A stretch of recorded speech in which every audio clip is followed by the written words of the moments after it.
días te tenemos a David Uclés, que su lujo tenemos mañana martes en Librería Gil a las 7 de la tarde en la Bibliodega, que es una experiencia en la que está el autor, su libro, un grupo de gente y un poquito de vino para comentar. Y además, bueno, pues en un momento muy, muy interesante para el autor con el tremendo éxito que está teniendo en forma de gira, y yo entiendo, ahora me cuentas de cariño, que es con la península de las casas vacías. Estamos aquí, hemos pasado ya del momento de Guernica, así que seguimos hablando. Así que nada, te queríamos agradecer, David, la entrevista y bueno, bienvenido a Cantabria cuando llegues mañana. Así que nada, encantados de tenerte, David. Un placer. Y respecto a el libro, la forma en que la gente lo está definiendo no es realismo mágico y guerra civil. Yo entiendo que es muy simple, así que te quería, bueno, de alguna forma decir, si tú te sientes cómodo con esa definición y que pongas los matices que quieras poner o la parte que haya que añadir, porque entendemos que al final las etiquetas reducen mucho los campos. No, sí, yo estoy de acuerdo con esa etiqueta. Cuento toda la guerra civil en toda la península. Claro, en un solo tomo, 700 páginas, no me puedo demorar mucho en cada episodio, pero sí que intento hacer una panorámica de todo el conflicto y bajo un estilo muy similar a lo que entendemos por realismo mágico. Entonces sí me siento cómodo. Podríamos matizar y decir realismo mágico europeo, por ejemplo, porque se parece más a Günter Grass, a Olga Tokarczuk, o incluso también al asiático como Salman Rushdie, Arundhati Roy, más que al realismo mágico latinoamericano. Pero sí, me siento cómodo con la etiqueta. Creo que el lector va a encontrarse eso. ¿Cómo llegas a ello? Quiero decir, llegas a partir de, entiendo que de años de tus propias lecturas, evidentemente, de la historia de tu familia que asoma mucho ahí, pero la parte de decir, esto tiene mucho que ver con la guerra y la guerra, decir, la mejor forma de contarla es desde esta exageración tan real, ¿no? Porque al final hay cosas que lees que a veces dudas de si son verdad o ficción y las buscas y dices, no, esto sí pasó, pero esto no. Es decir, ¿cómo se revela como la mejor forma de contarlo? Bueno, no hay una mejor forma. Todas las formas, más que rigor histórico, siempre que haya respeto y honestidad respeto por parte del escritor hacia las víctimas, hacia lo que ocurrió, y honestidad en el sentido de enfrentarse a lo que ocurrió y trasladarlo sin hacer ninguna interpretación, simplemente ponerlo, plasmar lo que ocurrió. Siempre que existan esas dos condiciones, me parece que se puede tratar con cualquier estilo, ya sea desde el realismo o del surrealismo o cualquier otro género incluso. Todos todos tienen virtudes y defectos. Por ejemplo, pues el realismo mágico, la virtud que tiene respecto al realismo puro, es que crea imágenes oníricas, coloridas, expresionistas, que se le pueden quedar en la retina al lector de manera más fácil que un realismo más seco.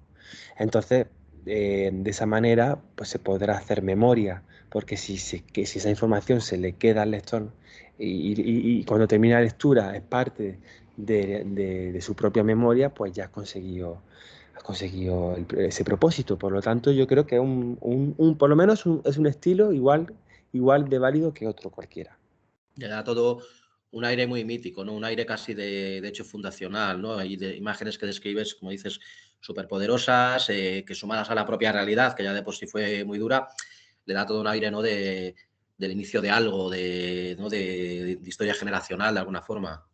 Sí, tiene rasgos además el libro como de novela total, porque intenta abarcar todo un periodo en todos sus estratos. En la novela hay sexo, nacimiento, muerte, gastronomía, orografía, viaje, hay política, hay un poco de todo, un reflejo de una sociedad que era muy poliédrica, pero intenté que fuera un reflejo lo más completo posible. Y como tal, pues también tiene un toque épico. Hay un personaje principal, digamos que es como el héroe, en este caso un héroe campesino anónimo, que va a hacer un viaje de ida y vuelta. Todos los miembros de la familia van a morir menos uno, lo digo en el prólogo, pero esto también es como muy épico, ¿no? Como sí, entonces casi parece el argumento de una ópera de Wagner, ¿no? Como es un poco, la idea es un poco megalomaníaca incluso. Eh, pero le pega, yo creo, la épica al querer narrar toda una guerra. Ujú. Y no sé, ¿cómo está siendo el proceso para ti? Estás girando por toda la península. Quiero decir, qué te está transmitiendo la gente? Que yo entiendo que te están transmitiendo muchísimo cariño. Mm. ¿Cómo está siendo, digamos, presentar el libro, hablar del libro en los escenarios del libro, ¿no? Que quiero decir que ahí estarás aprendiendo mucho. Y también la parte en la que gente te contará, ¿no? Jonás, te estás hablando con mucha gente, te contará historias que bien podía haber sido parte del libro, por Anécdota. reales o por fantasiosas. Sí, está siendo precioso. Es lo más bonito de todo, conocer a tantos lectores y entablar con los libreros, ¿no? Que son la pieza fundamental de todo este tinglado literario y estoy muy feliz de conocerlo. Y con los lectores está pues, una maravilla, un sueño. De hecho, como bien has dicho, como la novela eh, traslada al lector a todos los lugares más importantes del conflicto, es decir, va por toda la península, pues yo cuando voy a Guernica o a Bilbao hablo de los episodios que ocurrieron en esa zona, ¿no? Y eso pues enriquece las charlas con los lectores y a mí también me enriquece porque siempre tienen alguna historia que contarme. Lástima que ya no pueda meterla en el libro, pero bueno, enriquece el prisma, la visión que yo tengo de la guerra y muchas veces pues es muy satisfactorio, ¿no? Ver que lo que han narrado se acerca a la historia, a la intrahistoria de estos lectores y de sus familiares. ¿Alguna cosa que que en el tanto o que te hayan contado ellos o que en el proceso de preparar el libro que te haya llegado, que hayas dicho, jolín, es tremendo o fue real, pero parece propio de un cuento o viceversa, ¿no? O sea, alguna cosa así que te haya llegado estos años. Pues conocer, gracias a la promoción, a supervivientes de episodios muy rocambolescos y agrios. Por ejemplo, cuando en la ría de Bilbao montaron a los niños en barco, los llevaron a países afines a la República y esos niños, los llamados niños vascos, muchos de ellos no volvieron a ver nunca más a su madre. Y conocí a uno de ellos que vino a saludarme, ya no sé dónde, no me acuerdo si en la, no, la feria del libro, no recuerdo dónde, pero le estreché la mano y me contó su experiencia y fue muy, él era ya de nacionalidad inglesa y fue muy bonito. También conocí a una mujer que estuvo en las desbandadas de Málaga, tenía 90 años, vino con su hija a la feria del libro a saludarme emocionada que se había leído el libro con 90 años. Otra mujer que estuvo en Guernica, en el bombardeo, es decir, es complicado encontrar ya testimonios orales que van pasando los años, es lógico. Y he tenido la suerte de poder hablar con algunos de estos supervivientes. Y quiero decir, también da la sensación, ¿no? De que algunas de las partes del libro en las que hay memoria oral, quiero decir, que hay recuerdos de pueblos, que hay historias de estas que circulan, que son reales por lo menos la circulación, ¿no? Quiero decir que hay una parte en la que te has nutrido también de esa memoria popular. Sí, no, para mí es la parte más importante del libro, más que la bélica, y es la que primero escribí además, y la última, es decir, eh, para mí la riqueza del libro es la parte costumbrista. Eso fue el trabajo de campo que yo hice. Yo iba a una región y yo no investigaba la guerra porque la guerra ya la conocía previamente. Le ponía cara e imagen a los lugares donde ocurrieron esas batallas y esos actos desagradables. Pero lo que yo intentaba investigar en estos viajes que hice por toda la península era esas costumbres extrañas, esas supersticiones, para intentar que mi realismo mágico fuera de la mano de esas tradiciones diferentes en cada región. Esa parte antropológica para mí es la más interesante. O sea, que has estado haciendo esos viajes, de ahí has sacado un poco, en alguna parte de mencionas, ¿no? Decir que el íbero no es que sea religioso, pero tiene una relación muy particular con la tierra y con las creencias o con lo atávico de alguna forma. Sí, yo, por ejemplo, estuve casado con un francés unos casi 4 años y mi suegro era un pastor evangelista. Y mi suegro. Y bueno, vi de cerca la fe en una familia evangelista y es muy diferente a cómo nosotros vivimos la fe. Bueno, aquí habrá familia y familia, ¿eh? Y cada persona vive la fe de una manera particular, pero en general, estas manifestaciones, o sea, nosotros vivimos la religión más desde el arte y desde la superstición, que yo creo, ¿eh? Desde la austeridad de la fe pura. Y eso pues lo he ido descubriendo y también lo he ido mostrando un poco en el libro, que esa diferencia me chocaba. Muchas veces me pasa, por ejemplo, con gente que va a misa y va porque tiene que ir por el rito, ¿no? Mm. O va a haber una procesión también, pero por el arte más que por el sentimiento, que también lo habrá. Pero bueno, creo que somos más supersticiosos que religiosos en este país. Y quiero decir, ¿ha sido difícil para ti encontrar el enfoque? Es decir, porque muchas veces a nivel ya de, estoy hablando de lo que es la guerra y los relatos que se han hecho sobre la guerra y cómo durante mucho tiempo primó el tema de la guerra, ¿no? La guerra entre hermanos que se decía, y luego con muchas veces, muchas generaciones después, ese enfoque ya no gustaba tanto porque obviaba los componentes políticos, es decir, un poco, no sé, el equilibrio entre todo eso, la forma de contarlo. Has hablado de respeto y hablas y no obvias cosas que son incómodas para muchas voces. ¿Cómo ha sido esa parte de encontrar ese punto? Ha ido surgiendo conforme he ido investigando, se ha ido creando esa voz política interna que tengo respecto a la guerra. Yo no quiero, o sea, cuando se dice fue una guerra entre hermanos, que parece que la guerra empezó un día y que dijeron, venga ya, a la de tres nos matamos entre nosotros. No, es decir, es importante decir que la guerra ocurrió o la mecha la encendió un grupúsculo fascista, un golpe de Estado, ¿no?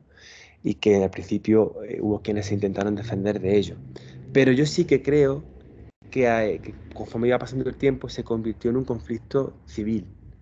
Y de ahí que sí que hubiera, no hermanos, pero familiares que lucharan entre sí y que se convirtiera en una guerra de hermanos. No en origen, pero sí finalmente, porque claro, cuando de repente se va todo es posible en una guerra, se va la ley, nadie te protege, pues surgen estas disputas que tienes con el vecino, de repente pueden convertirse en venganza, ¿no? Y de hecho ocurrió así.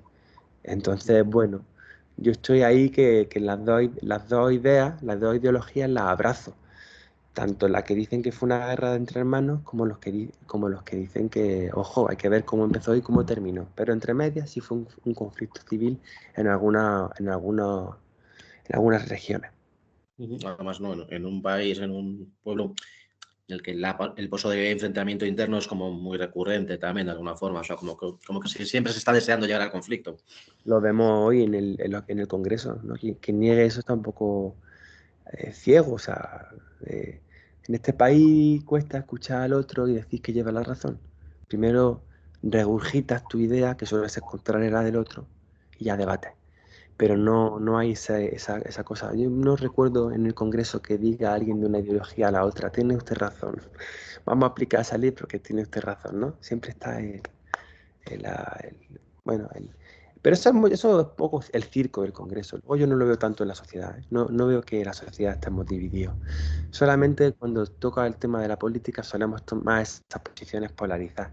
Pero bueno, deberíamos culturalmente quitarnos ese saco, ese traje y hablar de la política no desde un polo simplemente, sino también teniendo en cuenta los grises, no solo el negro y el blanco. En la parte de que, claro, leyéndolo, piensas, ¿no? Es más fácil, entre comillas, vale, muy entre comillas y con mucho respeto, hacer realismo mágico teniendo en cuenta toda la parte de magia que hay en el mundo rural, en los pueblos, en las historias de las familias, y intuyo sobremanera en Andalucía, en el sur en general, es como que a veces te lo pone muy a huevo, digamos, la propia realidad de alguna forma al llegar a estas exageraciones, a estas situaciones. Claro, se lo ha facilitado. De todas formas, te diré una cosa, todas las regiones tienen casi, eh, pensamos en Galicia, sí tiene una mitología muy propia, pero también las Castillas, ¿eh? Y demás regiones, todas tienen su propia mitología. Lo que pasa es que muchas de estas regiones no la han conservado tanto, porque se han turistificado mucho, porque han perdido parte de esa idiosincrasia. Parece que en Andalucía, por ser una región rural, el tiempo va más lento y en los pueblos todavía se ha mantenido, pero igual en los pueblos de Castilla, en la España vacía, como todos, yo creo que en cualquier pueblo de la península o de las islas también hemos mantenido nuestras diferentes costumbres y supersticiones, y eso me ha facilitado el realismo mágico, claro. Si es que ya en sí tenemos cosas que son relatos muy fantasiosos, como Ujú. propia identidad. Sí, claro, es que, ¿no? Y incluso entiendo además que las propias historias de tu familia, cómo te llegan, que son, claro, que vas leyendo y dices, "Jo, son, son fascinantes la parte que queda ahí". Sí, y me faltaron, ¿eh? Porque en el pueblo luego, a raíz de la promoción, ha salido otras historias muy interesantes, mágicas, que yo no las conocía y que dije, ay, tenía que haberlas metido, pero las desconocía. Es cuestión de escarbar un poquillo. Si escarbas en cualquier, insisto, en cualquier pueblo vas a sacar, por ejemplo, podríamos estudiar las diferentes visiones que tiene el pueblo mágica y lo diferentes que son, analizando cómo cada pueblo trata las verrugas. Mm. Hay trucos para las verrugas en cada pueblo totalmente diferentes a cómo lo hacen en el otro. Y todas son mágicas, todas son absurdas y todas aseguran que las verrugas se te quitan haciendo esa cosa, ¿no? Eh, bueno, yo solamente un ejemplo, pero vamos, que en esa riqueza cultural ahí vamos sobrados respecto a otros países que están más homogeneizados. Y para ti ha sido, no sé si la palabra es divertido, ¿no? Pero quiero decir, hay momentos en que ves que, joder, que has podido expandir toda tu capacidad de ser creativo con, yo qué sé, con ese duelo con Dios que tiene el narrador. Yo, con de repente el capítulo 96, que lo tuve que ir a buscar a ver qué pasaba en el capítulo 96, con esa página en la que se desbaratan las letras o con, no sé, Mm. quiero decir, hay partes que, obviándonos el drama de la historia, por supuesto, en las que da la sensación de que puedes haber disfrutado cuando te diriges al lector, cuando los personajes se dirigen a ti. Yo me lo he pasado súper bien. Es que Mm, no concibo el proceso de otra manera. Si no lo disfruto, hombre, si estuviera haciendo a lo mejor un ensayo o un relato autobiográfico sobre un tema que duele y demás, pues, pero yo es que lo que escribo es para que se vada el lector. Eso no impide que pueda aprender, que pueda, pero yo principalmente, por ahora, la literatura la concibo principalmente como un lugar para un método, o sea, un medio para evadirse, ¿no? Entonces ujú. yo construyéndolo me lo he pasado muy bien, he disfrutado muchísimo. Y si no, ¿cómo podría haber escrito estos 15 años sin ninguna editorial en el horizonte? Mm. Solamente era porque yo disfrutaba con el proceso, si no, no. Entonces, como tal, me sentí muy libre, hice lo que quise. De ahí el narrador este que hace lo que quiere y demás. Mm. Claro, o sea, esto es 15, o sea, esto te quería preguntar también, esto es, digamos, que ha estallado ahora, y ahora parece que es como, ¿no? Como que estás en todas partes y de repente que si, no sé, yo, vamos, en redes, seguirte es decir, Ian Gibson, Gabilondo, ¿qué está pasando aquí por todas partes, ¿no? El mapa que has colgado el otro día de todos los sitios donde has estado, pero estás hablando de eso, de 15 años de trabajo, de los viajes que has hecho, de la parte documental, la parte de memoria oral, es decir, es un, vamos, es un trabajo impresionante. Pues es un trabajo muy alargado, sí, muy dilatado. Está en el registro de la propiedad intelectual de España, está registrado 7 veces cada 2 años. Es decir, no es fantasía ni mitología, está ahí la prueba de ello. Eh, ha sido ha sido una locura. O sea, no sé en qué momento di ese salto al vacío y dije, no voy a hacer otra cosa si no escribí este libro. La verdad es que fue un poco una locura.